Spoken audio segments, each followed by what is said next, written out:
पोती हो तो ऐसी। मम्मा, एक समोसा दादी माँ को भी दे आऊं? तुझे कितनी बार बोला है कि ये उस बुढ़िया के लिए नहीं बनाए मैंने। चुपचाप खा ले, वरना तुझे उस बुढ़िया के साथ कमरे में बंद कर दूंगी। मम्मी का इस तरह गुस्सा देखकर बेचारी रिंकू चुपचाप खाना खाने लगी। इस घर में दादी माँ के अलावा उसका कोई दोस्त नहीं था, इसलिए वह हमेशा अपनी दादी के साथ खेला करती थी। पापा की इकलौती संतान होने के कारण दादी माँ के अलावा और कोई नहीं था जो उसके साथ खेल सके। पर कविता हमेशा उसे अपनी सास के पास जाने से रोकती थी, क्योंकि उसका मानना था कि वह एक अभागिन है जिसने उसकी पहली संतान बेटे को निकल लिया। अजय आज दुकान से जल्दी आने वाले थे, क्योंकि आज कविता का जन्मदिन था। इसलिए कविता ने पहले से ही सब तैयारियां कर रखी थी, बस अजय का इंतज़ार था। शाम को एक छोटी सी पार्टी भी रखी थी, जिसमें कविता ने अपनी कई सहेलियों को आमंत्रित किया था। कविता खाना खाकर अपनी सास के लिए थोड़ी सी दाल व 2 सूखी रोटी रिंकू के हाथ भिजवा दी। रिंकू खाना लेकर दादी माँ के कमरे में गई। दादी माँ, मैं आपके लिए खाना लाई हूँ, लो खाओ। आओ मेरी रानी बेटा, मेरी गोद में बैठो। नहीं दादी माँ, मम्मी ने मना किया है कि उस बुढ़िया की गोद में नहीं बैठना। अगर मम्मा ने देख लिया तो मुझे खाना नहीं देगी। और पता है दादी माँ, आज मम्मा ने समोसे बनाए हैं। पर बेटा, तुम मेरे लिए तो समोसे लेकर नहीं आई, और ये रोटी कितनी रूखी है, खाई नहीं जा रही। दादी माँ, मम्मी ने मना कर दिया कि समोसे उसकी सहेलियों के लिए हैं, इसलिए नहीं दिए। तुमने समोसे खाए क्या? कैसे बने थे? बहुत स्वादिष्ट बने थे दादी माँ। रिंकू के मुख से ये बात सुनकर बुढ़िया के मुंह में पानी आ गया। रिंकी बेटा, अब समोसे और कितने बचे हैं? बहुत बचे हैं दादी माँ, अभी तो। दादी माँ, मैं देखती हूँ, अगर आप मम्मी किचन में नहीं हुई तो मैं आपके लिए एक समोसा ले आऊँगी। रिंकू बाहर निकलकर देखती है कि मम्मी तो अभी टीवी देखने में बिजी है। चुपके से किचन में घुस जाती है और धीरे से कढ़ा में से एक समोसा लेकर अपने नन्हे हाथों में छुपाए अपनी दादी को लाकर देती है। बुढ़िया जैसे ही रिंकू के हाथों में समोसा देखती है तो वह बहुत खुश हो जाती है और जल्दी जल्दी खाने लगती है। रिंकू जब ये सब देखती है तो उसे बहुत आश्चर्य होता है। दादी माँ, धीरे खाओ, नहीं तो गले में अटक जाएगा। बुढ़िया थोड़ी ही देर में समोसा चट कर जाती है। वास्तव में समोसे तो बहुत स्वादिष्ट हैं बेटा, चुपके से एक और ले आओ, और खाने का मन कर रहा है अभी। नहीं दादी, मम्मी देख लेगी तो तुम्हें बहुत मारेगी और मुझे भी। अब मैं नहीं जाऊंगी। दादी माँ, उसे पता था कि अगर मम्मी ने देख लिया तो उस दिन की तरह दादी को कई दिनों तक भूखा ही रहना पड़ेगा। बुढ़िया को अब रह रहकर उस समोसे का स्वाद याद आ रहा था। बेचारी उंगलियां चाटती रह गई।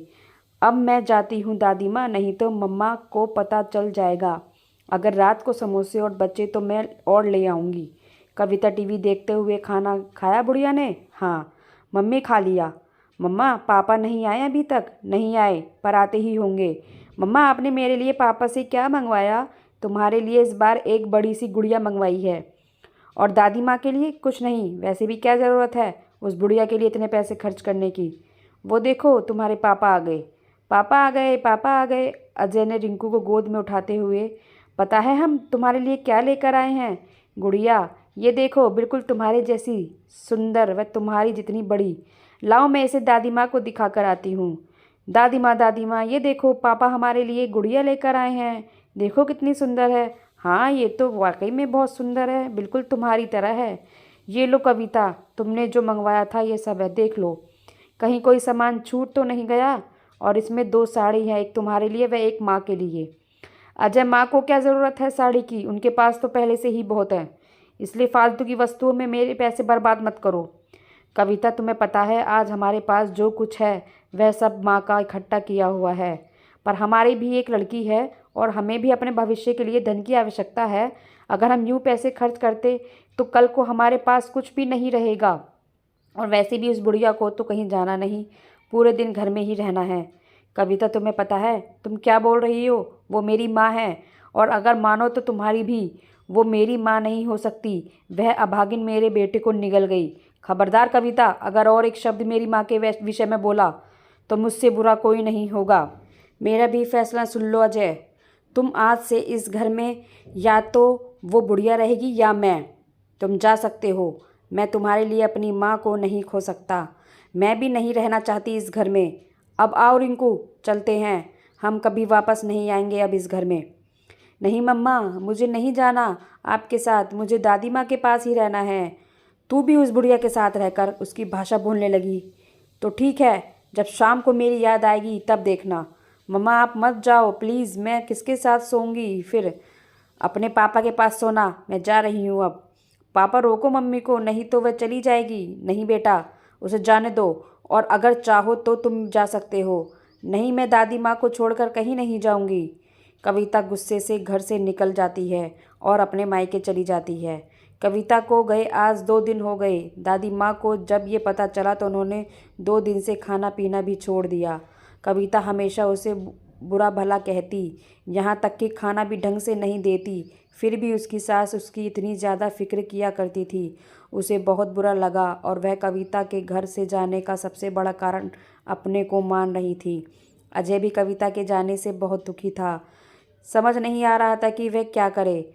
उसने कई बार कविता का फ़ोन ट्राई किया पर उसने नहीं उठाया। अजय बालकनी में आज अकेला बैठा सोच रहा था कि आखिर कविता ऐसा कैसे कर सकती है। उसने तो साथ जीने मरने का वादा किया था। उसे कुछ सोचते हुए अजय अपने अतीत के आगोश में खो गया। उसे अपने वो कॉलेज वाले दिन याद आने लगे जब कविता उसे पहली बार मिली थी। कितनी अनजान व अजनबी थी वो। भोला मुख, हिरनी सी आंखें, वो उसका यूं शांत स्वभाव, हमेशा दूसरों के लिए जीने वाली। पहली ही बार में अजय उसमें इस तरह खोया कि उसने सबके सामने उसे प्रपोज कर दिया, और कविता भी उसके इस साहस को देखकर उसे ना नहीं बोल सकी। कितनी अच्छी थी वो ज़िंदगी। ना कोई गम था, ना कोई समस्या, और ना ही किसी का कोई दबाव। बिल्कुल स्वतंत्र, किसी आज़ाद पंछी की तरह, जिसकी ना कोई राह होती है और ना ही कोई मंजिल। उसे अच्छी तरह याद है जब एक बार कविता के पापा ने उसे अजय के साथ देख लिया, फिर भी उन्होंने उसकी पसंद को ज़्यादा महत्व दिया और दोनों की शादी कर दी। पर आज वह क्यों इतना असहाय हो गया था कि किसी बहेलिए के बाणों द्वारा बिंधे पक्षी की तरह ज़मीन पर अनाथ पड़ा हो। पापा पापा, मम्मा का फ़ोन आया है, आपसे बात करने को बोला है। रिंकू की आवाज़ सुनकर वह अपने ख्वाबों से बाहर आया। रिंकी फ़ोन के लिए खड़ी थी। अजय ने फ़ोन उठाया तो सामने से कविता की आवाज़ आई, हेलो अजय, कैसे हो आप? मैं ठीक हूँ, आप ठीक हो? हाँ मैं भी ठीक हूँ। अजय, मुझे रिंकी चाहिए, मैं उसके बिना नहीं रह सकती। प्लीज़ मुझे मेरी बेटी दे दो। लौट आओ कविता अपने घर। देखो कोई कब से इंतज़ार कर रहा है आपका। रिंकी भी तुम्हारी और हम भी सब भी। प्लीज़ लौट आओ। नहीं अजय, अब शायद ये संभव नहीं है। जब तक आपकी माँ उस घर में रहेगी तब तक मैं लौट कर नहीं आऊँगी। अब फैसला आपको करना है कि आप किसे चाहते हो, माँ या मैं। और मैं रिंकू को लेने आ रही हूँ। भेज दोगे ना मेरे साथ उसे? हाँ ले जाओ, अगर वह खुशी खुशी जाना चाहे। आपकी बेटी है, वो आपके पास ज़्यादा खुश रहेगी। ये कहते कहते अजय का गला रुंध गया। शब्द पता नहीं कहाँ गुम हो गए। अब बहुत ज़्यादा टूट चुका था वह। कभी भी कविता से दूर नहीं रहना चाहता था और माँ को भी अपने से अलग होते नहीं देखना चाहता था। उसकी ज़िंदगी में एक ऐसी शाम होने जा रही थी जिसके बाद सदियों बाद भी कोई उजाला नज़र नहीं आ रहा था। अब उसे फैसला करना था कि उसे अपना भविष्य चाहिए या गुजरा अतीत। एक तरफ उसका अतीत लिए मुंह पर झुर्रियाँ व बेटे से कुछ अधूरी सी उम्मीदें लिए उसकी बूढ़ी माँ, वह दूसरी ओर उसका अपाहिज सा भविष्य, वह उसकी प्यारी सी गुड़िया रिंकू के साथ लिए उसकी पत्नी। आखिर करता भी तो क्या? वह ना तो अकेली माँ उसे चाहिए और ना ही पत्नी। एक समय था जब उसकी ज़िंदगी में दूर दूर तक कोई गम का नाम नहीं था, पर पता नहीं किसकी नज़र लगी उसकी हंसती खेलती ज़िंदगी को कि नरक से भी बदतर हो गई। अचानक वह उठा और माँ के कमरे की ओर बढ़ा। इससे पहले कि वह माँ से कुछ बोल पाता, माँ बोल पड़ी, क्या हुआ बेटा? किसका फ़ोन था? कविता का फ़ोन था क्या? क्या वो वापस आ रही है? हाँ माँ वापस आ रही है, पर रहने के लिए नहीं, हमेशा के लिए हमसे दूर होने, वह रिंकू को ले जाने के लिए। अजय ने कविता के साथ हुई सारी बातें माँ को बता दी। बेचारी बुढ़िया, जिसने कभी सोचा भी नहीं था कि बात यहाँ तक बढ़ जाएगी, कि उसे वृद्धाश्रम जाने तक की नौबत आ जाएगी। अजय की बात सुनकर बेचारी कुछ देर खामोश हो गई। अंत में फैसला किया कि वह वृद्धाश्रम चली जाएगी, पर कभी भी अजय व कविता को अलग नहीं होने देगी। माँ के मुंह से ऐसी बात सुनकर अजय हक्का बक्का रह गया। ये क्या कह रही हो माँ तुम? अपना स्वयं का घर छोड़कर वृद्धाश्रम में जाओगे और एक अनाथ की ज़िंदगी जियोगे? मैं ये कभी नहीं होने दूंगा। क्या आप कविता के लिए अपना घर छोड़ कर जाओगे? अच्छा होता अगर मैंने आपके खिलाफ जाकर कविता से शादी ना की होती, तो शायद आज ये नौबत नहीं आती। नहीं बेटा, ऐसी बात नहीं। कविता तुम्हारी धर्मपत्नी है, आपको उसके बारे में ऐसा नहीं बोलना चाहिए। और रही बात मेरी, तो मेरे पास तो अब बहुत कम समय बचा है, जो वृद्धाश्रम में ही गुजार लूँगी। पर अभी आपकी पूरी ज़िंदगी शेष है। मेरे जाने के बाद कविता ही एकमात्र सहारा होगी आपका। और वैसे भी मैं कौन सा दुनिया छोड़कर जा रही हूँ। जब कभी मेरी याद आए तो मेरी मिलने आ जाना। वहाँ पर हर सुविधा भी होगी, नर्स डॉक्टर, आपको भी कोई परेशानी नहीं होगी, और ना ही कविता को। माँ के बहुत ज़्यादा समझाने पर अजय मान गया और माँ को वृद्धाश्रम छोड़ने के लिए तैयार हो गया। दूसरे दिन माँ का सारा सामान पैक कर अजय माँ को ना चाहते हुए भी उनकी जिद के कारण वृद्धाश्रम छोड़ आया। कविता को जब ये पता चला तो वह बहुत खुश हुई कि अब उस घर में कोई समस्या नहीं होगी, और वह अपने ससुराल वापस लौट आई। पर अब जब अजय में वो पहले वाली बात नहीं रह गई थी। अजय पहले जैसा बिल्कुल नहीं था। वह बहुत ज़्यादा उदास रहने लगा और बहुत ज़्यादा समय वह मौन ही रहा करता। कविता जिस खुशी की लालसा में यहाँ आई थी, वह उसे अब यहाँ बिल्कुल नज़र नहीं आ रही थी। अजय हमेशा सुबह माँ से मिलने आया करता था। वह जब भी उस वृद्धाश्रम से गुजरता था, माँ से मिलकर ही जाता। वृद्धाश्रम आने के बाद अजय की माँ अचानक बीमार पड़ने लगी। डॉक्टर नर्स सब बहुत परेशान हो गए, लेकिन अजय की माँ के कहने पर किसी ने भी अजय से इस बारे में बात नहीं की, क्योंकि अजय की माँ चाहती थी कि वह हमेशा खुश रहे। जब कई दिनों बाद भी तबीयत में सुधार नहीं हुआ, तो डॉक्टर ने उन्हें एक बड़े हॉस्पिटल में चेकअप के लिए भेजा। जब रिपोर्ट आई तो पता चला कि उन्हें कैंसर है, और ये बीमारी लगभग 2 वर्ष पहले से है। जब भी माँ से मिलने आता तो कविता को बहुत बुरा लगता।